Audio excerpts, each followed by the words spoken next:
السلام عليكم ورحمة الله وبركاته. ازيكم يا حبايبي؟ عاملين ايه؟ يا رب تكونوا بخير وصحة وسلامة يا رب. احنا النهاردة مكملين مع بعض في سلسلة طبخة وتفريزة. احنا النهاردة الطبخة بتاعتنا والتفريزة كانت البسلة وفي قرنبيط. القرنبيط ده انا كنت جايبة قرنبيط قبل منها بيوم، وكنت عاملة يومين قرنبيط وهفرزن من القرنبيط. تمام كده، جبت واحدة كبيرة جدا، كانت كبيرة قوي، ده بقيتها. تمام يا ولاد.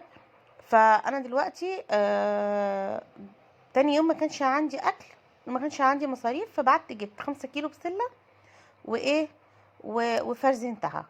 ما جبتش جزر وما جبتش حاجه، يعني انا جبت بسله فقط لا غير عشان ما تبقاش الفلوس كتير علينا. تمام كده. خلاص كده انا قعدت فصصتها وفرزنتها وايه، وزي ما انتوا شايفينها، وهنطلع منها كيس نطبخه، لان المفروض ان انت بتجيبي او بتفرزني وقت الطبخه. فدي كانت كلها، يعني انا عامله حسابي ان انا الاسبوع ده هطبخ بسله، بس انا اخترت اليوم اللي انا اشتري فيه البسله، اللي هو عشان هجيب مثلا 5 كيلو، فدي كميه، عشان هي مش بتدينا كتير زي القلقاس زي الحاجات دي كلها. اخترت يوم ما فيهوش مصاريف، فعشان كده ذنبتهم واكلتهم قرنبيط يومين. كانت حالتهم صعبه جدا، بس عادي مش مشكله، اعملي نفسك مش شايفاه. تمام كده. اليوم بقى اللي انا هطبخ فيه البسله، برضو انا يعتبر مجهزه البسله وكل حاجة. فبعت جبت 2 كيلو بطاطس، وجبت 3 كيلو جزر، عشان اخد منه للبسلة للصينية، والبطاطس برضه عشان اخد منها للصينية. وهنشوف هنعمل بالباقي. تمام يا امارات، عشان ما نتوهش من بعض. طبعا دي صينية البسلة، جبت 3 بصلات متوسطين، او بصلاية واحدة كبيرة حلوة كده مالية كفة ايدك، او بصلتين يعني برضو حلوين، حسب الصينيه اللي انت هتعمليها. الصينيه دي مقاس كبير جدا، يعني مقاسها كبير. فانا برضو كنت عايزه اعمل اكل يومين، علشان خاطر تاني يوم ما يبقاش عندي مصاريف لاكل اشتريه من بره او اشتري طلباته من بره. وفي نفس الوقت لو في حاجه عايزه اعملها ابعت اجيبها. تمام كده. بس انا استكفيت آه بالحاجات دي. حطيت شويه ملح وشويه فلفل وشويه شطه وشويه بهارات وبلح جوز الطيب. عايزه تحطي ورق لورا حطي، انا ما عنديش بصراحه.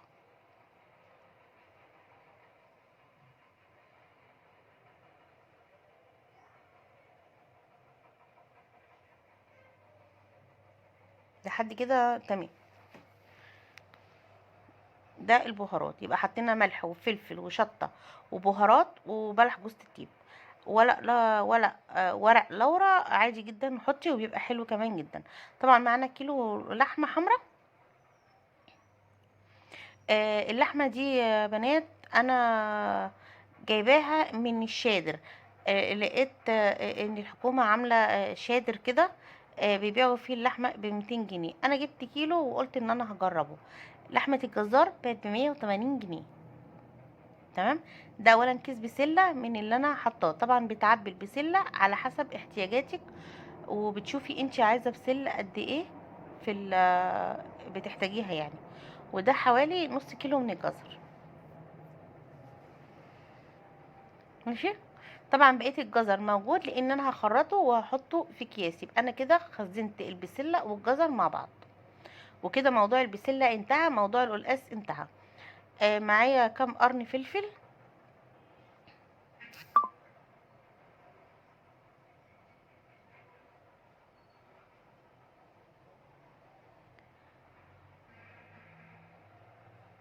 هي اللحمه دي يا بنات المفروض بلدي، بس هما هي الشادر ده تقريبا الحكومه عاملاه.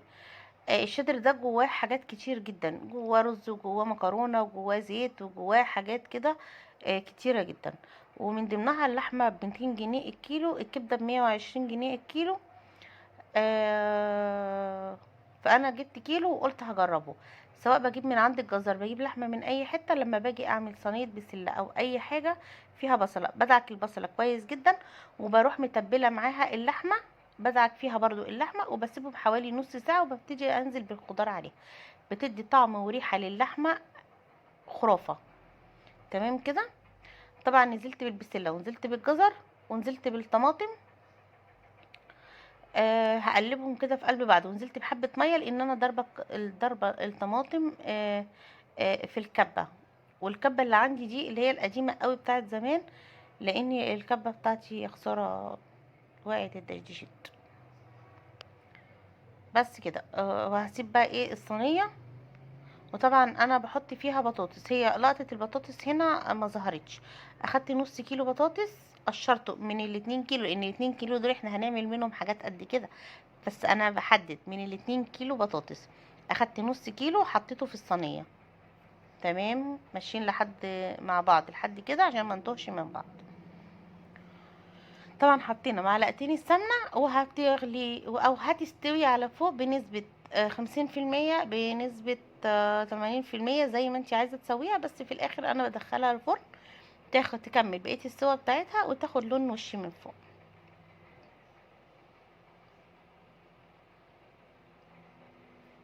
كده انتهت اكلتنا وانتهت التفريزه بتاعتنا. ده شكل اللحمه وشكل الاكل بتاعنا. شكل الخضار، انا مش مكتره طماطم طبعا فيها. هي مش اتحرقت ولا حاجه، ده هي متحمره بس الاضاءه ظلماها. دي التفريزه بتاعتنا. كل كيس بسله معاه كيس جزر. بألف هنا وشفا يا رب. ولو مشينا بطريقة التفريز وبالطريقة دي، صدقوني صدقوني هتتبسطوا جدا من الموضوع ده، وهتلقوه مش مكلف نهائي، جدا جدا جدا. الأكل اللي هتاكلي منه كتري فيه شوية وفرزني منه. تمام كده. دي كانت قبل دي، ما كنتش لسه رصيت الأكل بتاعنا أو الحاجة بتاعتنا، التفريزة يعني. الفيديو الجاي هنشوف ازاي هنفرزن القرنبيط، وهنحطه في الفريزر نص تسوية، ولما تطلعيه تكملي سواه وهيبقى زيه زي الطازه فريش اكنك ما حطيتيهوش، لان انا ما بحبش القرنبيط يخش مسلوق الفريزر وتطلع لسه هتسويه، بيبقى طعمه مش حلو.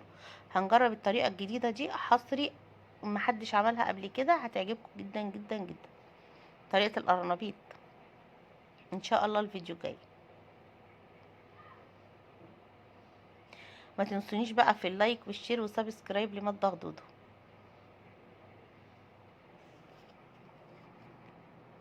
مع السلامه.